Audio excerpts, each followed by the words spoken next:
Hi everyone, it's Duncan from Rock and Reel Reviews, Scotland's #1 review site for all things punk, rock, metal and movies. Welcome back to another Duncan's Quickie. I'm Duncan, here comes the Quickie. Today's Quickie review is from a different location than usual. I am in Iceland at the moment, in Reykjavik, the capital city. I'm on my honeymoon, and I thought what I'd do is I'd just do a little Quickie video review of an album which is due to come out at the end of the month. Which kind of shares a Scandinavian theme. Well, me being in Iceland and all, I thought, why not?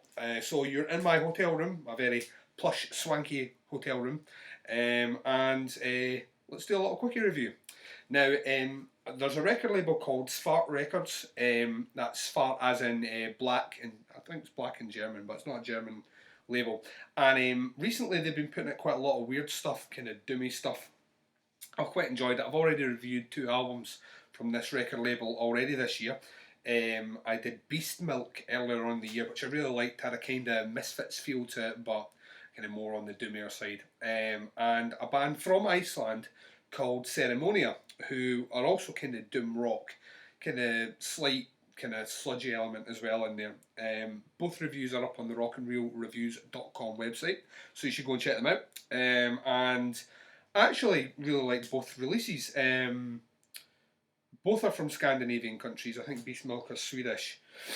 Like I say, Ceremonia are from Iceland. And this record label seems to be putting out a lot of stuff which probably wouldn't really see any sort of grand distribution.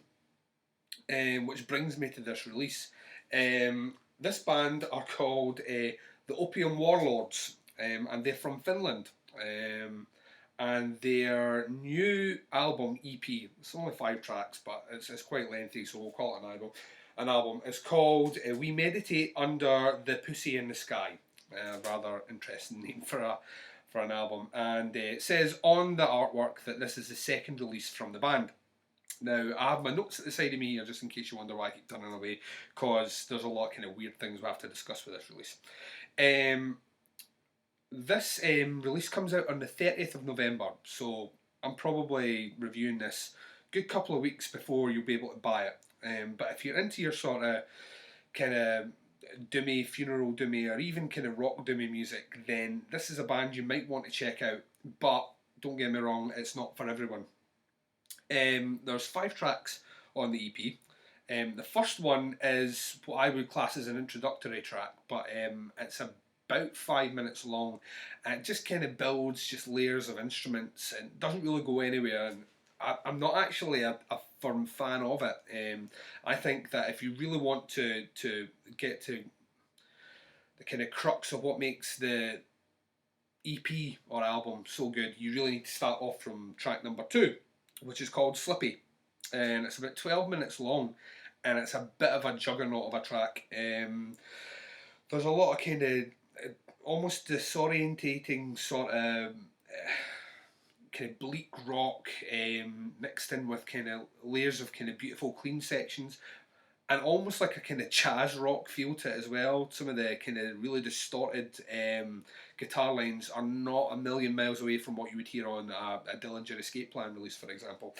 It really does swing like a pendulum from really, really kind of obscenely aggressive, maybe not even heavy, but aggressive sounding music, right through to the cleaner side of the spectrum. I mean, there's organs, there's kind of weird kind of instrumentation, almost kind of percussive instrumentation as well. It's almost as if they're using kind of folksy instruments in the mix, but it's really, really good.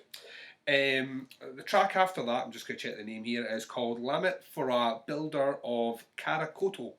And the first time I heard it, it kind of sent like some shivers up my spine. It's a fairly dark sounding track. That's not to say that the subject matter is anything dark. In fact, there's very few vocals on the release, but what they do is just really play with instrumentation, play with different sounds, and it's really fucking creepy, if I'm honest, but in a good way. There's sections of kind of almost Gregorian-like chant on it, but it's not Gregorian chant, if you know what I mean.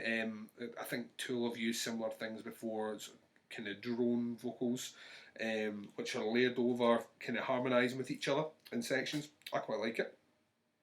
The second last track is called The Wind is a Gift from a Distant Friend, and this is about as close to funeral doom as you're going to get. It's really slow, methodical sounding, and just kind of it never really stops. Just kind of keeps going at that one pace, even when you think, right, this is where it's about to kick in. It never really moves from that. I would say that the slow tempo really kind of builds on the overall sound of the song. It works really well. The band have deliberately done that. It's a change in pace as well in the release. I really like it. And the last track is called "Satan Knew My Secret Heart," and it's a instrumental track. It's doomy. It's probably the most kind of more authentic doom sounding track on here. It really kind of ties the release into a nice kind of bundle at the end.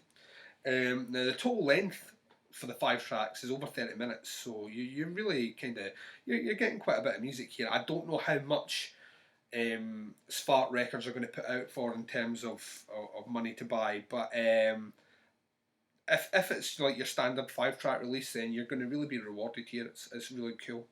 As always, I'll be putting links to the band's Facebook page, record labels page, and all the rest, and you should check them out. And hopefully, if we can find a music video, there'll be a music video on the rockandreelreviews.com website. If you view me through Facebook, go and check it out. I would give this release a comfortable 3 stars out of 5. I think it's really cool. It's not everyone's cup of tea, and I really do think you need to approach it in the right frame of mind, or you're going to be a bit confused and lost, I think.